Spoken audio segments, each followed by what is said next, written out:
అందరికీ నమస్కారం। ఈ పాఠశాలలో కాంట్రాక్ట్ తీసుకున్నటువంటి మర్కెల్ సర్పంచ్ గారి భర్త పుట్టరాములు గారు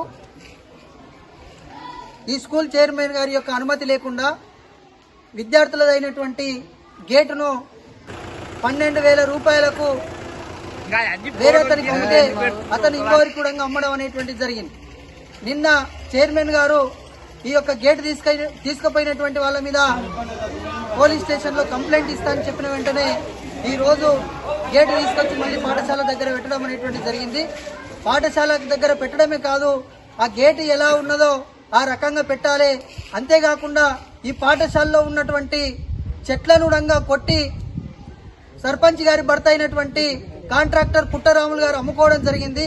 అదేవిధంగా పాఠశాలలో ఉన్నటువంటి బండలను రంగా దొంగతనంగా తీసుకుపోయి చెట్లలో దాచిపెట్టుకోవడం అనేటువంటి జరిగింది।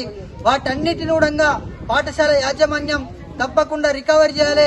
రికవరీ చేయకపోతే పెద్ద ఎత్తున ఈ గ్రామ ప్రజలందరం కలిసి అధికారులకు కంప్లైంట్ చేసి మీ పైన చర్యలు తీసుకుంటామని చెప్పి ఈ సందర్భంగా తెలియజేస్తున్నాం।